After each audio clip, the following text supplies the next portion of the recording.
My parents tried to give my inheritance to their favorite daughter, but my grandparents had a surprising twist in store. Hey Reddit Stories family. Welcome back, and if you're new here, we're thrilled to have you. We create daily videos on Reddit Stories. By subscribing, you'll never miss out. Smash that subscribe button below and tap the bell icon so you're notified every time we drop new content. Thanks for being part of this community. Now, let's dive into today's video. Emily, 28-year-old, comes from a family with a convoluted and long history of favoritism. My younger sister Emily, 25, has always been preferred by my parents, especially dad, over me starting in our childhood. This partiality only got worse as we grew up. Emily was the golden child from my earliest memories. Our parents threw her an elaborate birthday party including professional face painters, a bouncy castle and a petting zoo. When I was 5 and she was 2, I had a store-bought cake and a little family supper for my birthday that same year. This helped to define the tone for years to come. The differences became clearer as we aged. Emily always received the newest toys, the greatest clothes and most attention. I recall saving months of allowance for a new bike when I was 10 years old. Emily wanted one too, hence she had a fit when she saw it. Rather of educating her about waiting or saving, my parents went right out and got her an even nicer bike than mine. Another arena where the bias was evident was school. Emily's parents attended all of her school functions while they usually missed mine. I took front stage in the school play in 4th grade.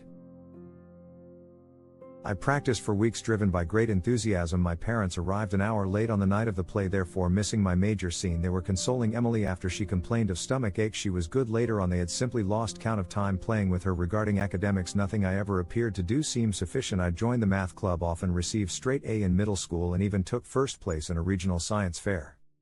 Though my parents hardly noticed these successes, they gave Emily a celebratory dinner and purchased her a new phone as encouragement to keep getting better. When she scored a B+ on one test in her weakest subject, in particular high school was difficult, with an eye toward their approval, I put myself into whatever activity I could.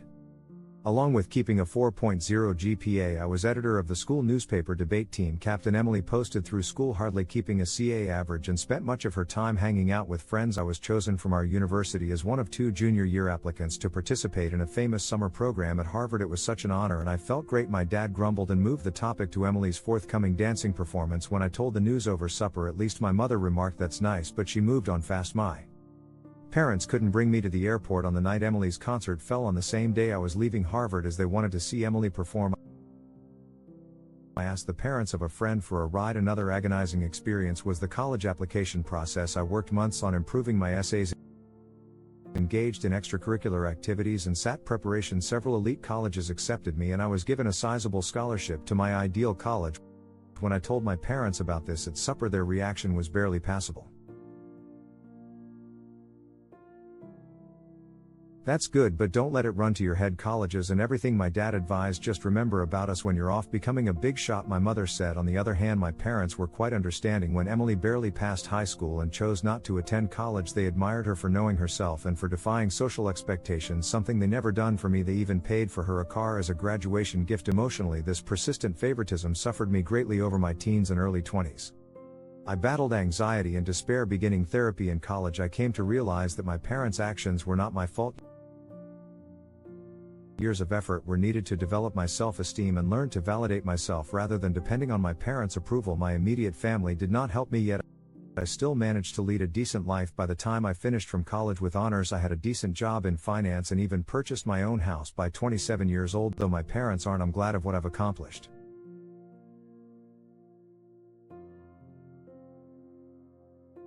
Here is where the current drama begins. On dad's side, my grandfather died not too long ago. He left a sizable estate and was a successful businessman who started from nothing. In his will, he split his possessions equally among his grandchildren, including me, Emily, and our cousins,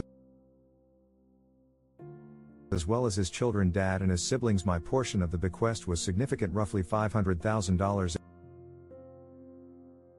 It would have let me invest in my future, pay off my education loans, and perhaps even launch my own company someday. This unanticipated windfall and the chances it could present made me happy when the will was read, though my parents clearly became agitated. Later they drew me aside and said they felt it was unjust I received an equal portion. Emily, who lives in our parents' basement and works part-time at a coffee shop, said she needed the money more since she was suffering. Though stunned, I attempted to keep cool. I clarified that Grandpa made this decision. They had no say on how he decided. They insisted I should act morally and give Emily my fair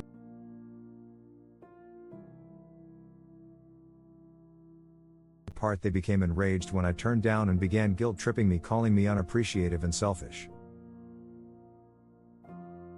Every incident my dad could recall where they had helped me came under discussion, though I worked part-time to help with finances. He emphasized paying for my medically necessary braces, buying me school supplies the bare minimum, and allowing me reside at home during college. He conveniently forgot about the car they bought Emily, the many shopping spree, and the fact they still support her at 2025. The matter got rapidly more serious. Acting as the will's executive, my dad chose to handle things himself along with her own inheritance. He declared he would be interpretation Grandpa's intentions and give Emily my whole part. He said Grandpa would have wished if he had known our unique situation. I was broken. This was not only obviously illegal but also a terrible reminder of how little my parents thought of me, pointing that Grandpa had always treated all his grandchildren equally and that he was aware of our circumstances. I tried to reason with them. Then my mother accused me of speaking ill of the deceased by implying Grandpa would have preferred anything else than what my dad was advocating. I mentioned certain memories of Grandpa pushing my academic and career goals, but my parents brushed off these as misinterpretation. They said Grandpa wanted to make sure Emily was taken care of and had privately voiced worry about her future. They had no response when I asked why he hadn't simply penned the will that way. Then Emily, for her part, was awkward about the circumstances but did not voice criticism of our parents. She merely shrugged and said Mom and Dad know best. When I tried to chat to her alone, she obviously wasn't going to be much help. Feeling misled and wounded, I asked Grandpa's widow, my paternal grandma, for guidance. Hearing what was happening, she became enraged. She informed me that my parents had no authority to alter the will, and that this was exactly not what Grandpa had planned. Grandma sent some material that clarifies the matter.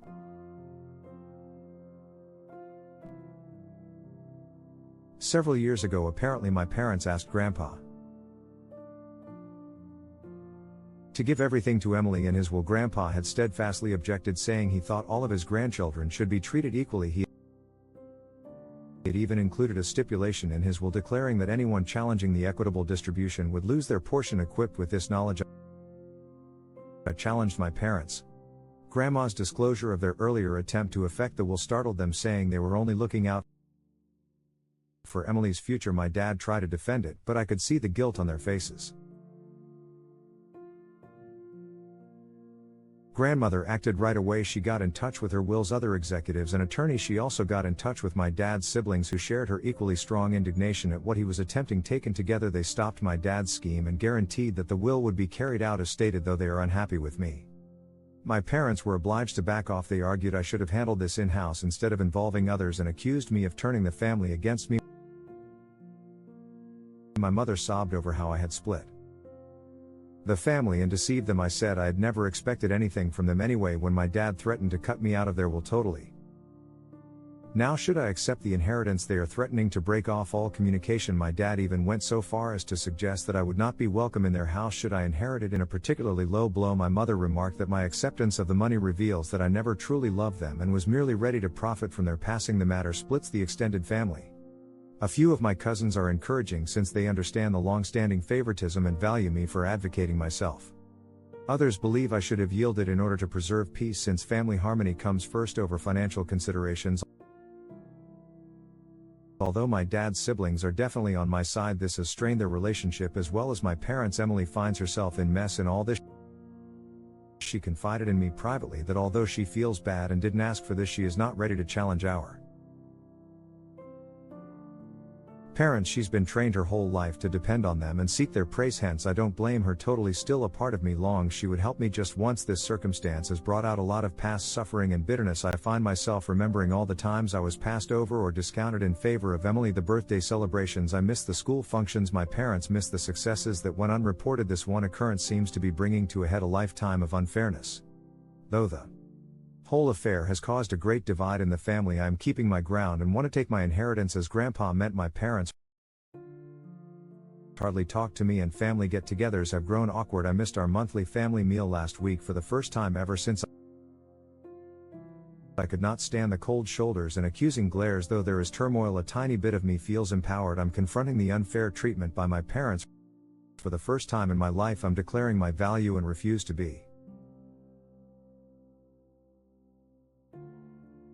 written off. It's both terrible and freeing at once, though I think I'm in the right here. The family drama is draining me, something I hadn't experienced since college. I have started having anxiety attacks once more. To assist handle all this stress, I'm thinking about returning to therapy. Am I the one who should have refused to comply with my parents' expectations and accepted my inheritance? Should I have simply handed Emily the money to maintain peace? Although I'm bored of being the family scapegoat, I also fear losing my family totally. Any guidance or viewpoint would be much valued.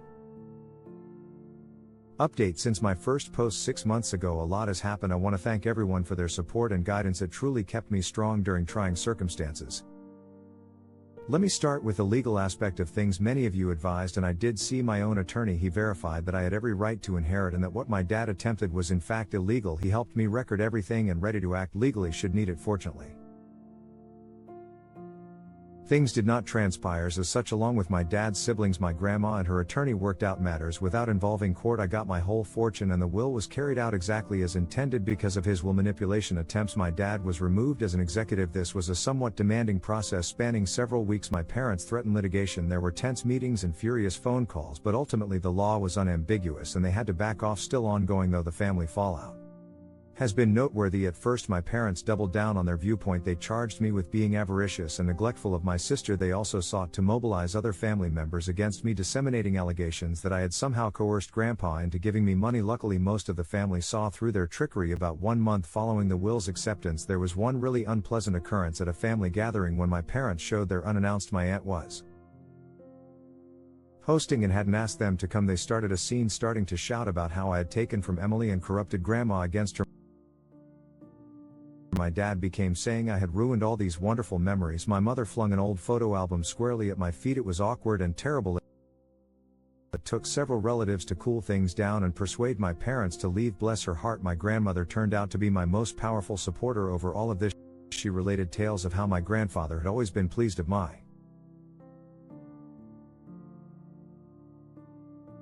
achievements and how he especially wanted to make sure all his grandchildren had equal chances. She even said Grandpa had maintained a scrapbook of my accomplishments, newspaper clippings of academic honors, copies of my college acceptance letters, and even the program from that university play. My parents had been late for this. Insight was sad as well as wonderful. Grandma also volunteered to straighten the records with the wider family. She organized a family gathering excluding my parents, laying out the entire history of my parents' partiality, including events I had long forgotten or never ever heard about. Having someone at last recognize the unfairness I had gone through for years was vindicating, but it also reopened old scars about my sister Emily. She at last found her voice in all this. She came to me personally and apologized for not sticking up for me earlier. After some soul searching and several long talks with our grandmother, she said she thought our parents' preference was improper, but she had been too terrified to confront it. We discussed our childhood and how it influenced both of us in great length and emotional intensity. Emily admitted that being the favorite child wasn't as wonderful as it seemed. She never learned how to stand on her 2 feet and felt great pressure to live up to our parents' expectations. She told tales of times she yearned to accomplish things on her own, but our parents would swoop in and handle everything for her, therefore depriving her of the opportunity to develop and learn from her mistakes. For our relationship, this talk marked a sea change. We began to mend the sibling link our parents' partiality had broken. Just the two of us have been routinely meeting for coffee to discuss and encourage one another through this family crisis. Declaring that she was going to pay for college with her inheritance astonished everyone. She claimed seeing me stand up for myself motivated her to start managing her own life. Once she decided what she wanted to study, she registered in a nearby community college, first intending to transfer to a 4-year university. Our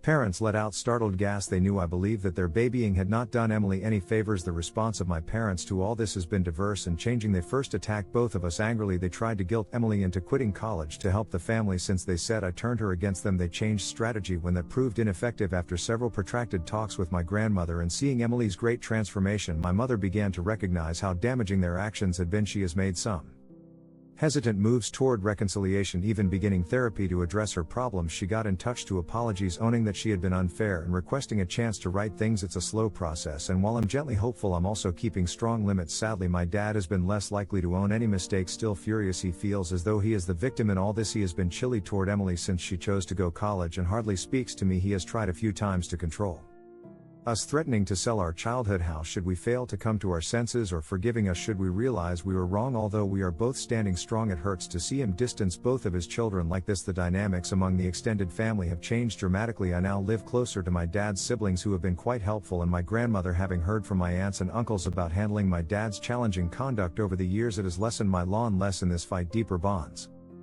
With some of my cousins who stood by me have also developed. Starting a monthly cousin meal allows us to all catch up free from the drama of the older generations. For myself, I have been making sensible use of my inheritance. Having paid off my college loans, I now feel an amazing degree of financial freedom. Working with a financial advisor, I have assembled a varied investment portfolio. I have also set aside some funds to maybe launch my own company some years forward, opening a community center with reasonably priced mental health treatments and financial literacy seminars is something I'm investigating. But for me, buying therapy for myself and volunteering to do the same for Emily has been the most significant application of the money. Both of us are learning to set reasonable limits with our parents and are working on healing from our childhood events. Though it's a long road, I already feel as though I'm developing in knowledge and ability to overcome emotional neglect and long-term partiality. This whole process has brought some surprising good improvements into my life. I now know a great deal about establishing limits and defending myself. Though I know I did the right thing, it hasn't been easy and there are still difficult days. I feel good about myself for resisting guilt and pressure. Among the most unexpected results has been a change in my work path. Dealing with all this family conflict and undergoing therapy has helped me to see my own passion about supporting people who dealing with all this family dysfunction, and doing therapy has helped me to see how driven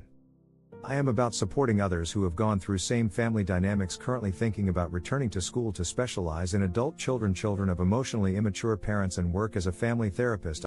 I've also been helping youngsters from challenging family homes at a nearby youth facility. Being able to offer the kind of encouragement and support I wish I had had as a youngster is immensely satisfying. I'm even considering creating a scholarship fund for children from same circumstances using some of my inheritance. My contact with Emily has kept getting better. Once a month we have a siblings day when we do something entertaining, just the two of us. Our hiking and picnic last month was the most laid back and connected with it felt since we were small children. Without our parents' influence, we are gently reconstructing our connection on our own terms. Regarding my parents, things remain tricky. Our relationship has been trying to be rebuilt by my mom. She has been routinely attending therapy and has even begun to see some of the damage her favoritism brought about. We have had a few one-on-one lunches when we have had some honest though challenging talks regarding our past and forward direction. Though it's not flawless, improvement is evident. My dad still objects to change, though he still says he done nothing illegal and that Emily and I should be appreciative. He refuses to be in the same room with me, hence he missed several family functions. Though it hurts, I am trying to let go of my need to compel him to see things differently or control his reactions. For both Emily and me, Grandma now serves as a rock. She has been sharing additional tales about our grandfather and is proud of us for advocating for ourselves. She always supports justice and understanding, thus she has been a fantastic mediator in family problems. The whole process has imparted a lot of lessons about the actual meaning of family. I've come to see that occasionally the family you select might be more encouraging than the one you were raised in, along with developing a close-knit circle of friends who have been quite helpful along this journey. I have grown closer to my aunts, uncles and cousins who stood by me. Setting limits and practicing self-care have also become more crucial to me. I'm growing better at saying no to circumstances that compromise my mental health, and I no longer feel bad about giving my personal well-being top priority. I was so preoccupied with trying to achieve my parents' favor that I had always put off investigating new interests and hobbies. To those in same circumstances, I would wish to advise not let someone make you feel bad about getting what is rightly yours, even if it generates controversy. It's reasonable to defend yourself, though family dynamics might be complex. You are deserving of fair treatment. Remember, you never have too late to begin developing the life you are due. See a therapist if necessary. Surround yourself with encouraging people and don't hesitate to establish limits. Who you are personally defines your value, not how your family treats you. I want to thank each of you once more for your suggestions and encouragement. It meant more than what you would have known during a really trying period. Although the road has not been simple, I am excited about the future and confident in self-assurance I have not experienced in years. Where this new chapter of my life will lead excites me, and I am resolved to stop the pattern of favoritism and build better relationships in my own future family. Regarding my parents, things remain tricky. Our relationship has been trying to be rebuilt by my mom. She has been routinely attending therapy and has even begun to see some of the damage her favoritism brought about. We have had a few one-on-one lunches when we have had some honest though challenging talks regarding our past and forward direction. Though it's not flawless, improvement is evident. My dad still objects to change, though he still says he done nothing illegal and that Emily and I should be appreciative. He refuses to be in the same room with me, hence he missed several family functions. Though it hurts, I'm trying to let go of my need to compel him to see things differently or control his reactions. For both Emily and me, Grandma now serves as a rock. She has been sharing additional tales about our grandfather and is proud of us for advocating for ourselves. She always supports justice and understanding, thus she has been a fantastic mediator in family problems. The whole process has imparted a lot of lessons about the actual meaning of family. I've come to see that occasionally the family you select might be more encouraging than the one you were raised in along with.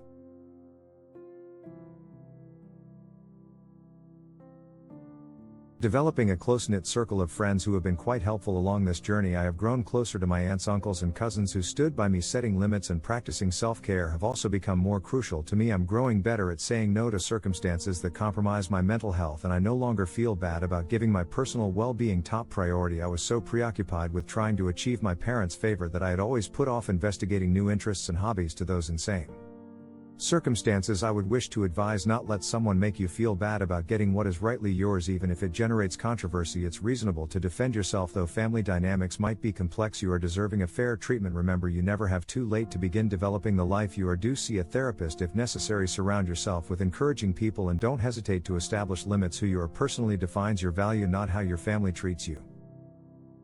I want to thank each of you once more for your suggestions and encouragement. It meant more than what you would have known during a really trying period. Although the road has not been simple, I am excited about the future and confident in self-assurance I have not experienced in years. Where this new chapter of my life will lead excites me, and I am resolved to stop the pattern of favoritism and build better relationships in my own future family. Final update: I kept the cash, Emily's acing her classes, and Dad's still salty. But guess what? I'm thriving. To everyone who supported me, thank you. You gave me strength when my own family wouldn't. You're the hero of your story. See you in the next one.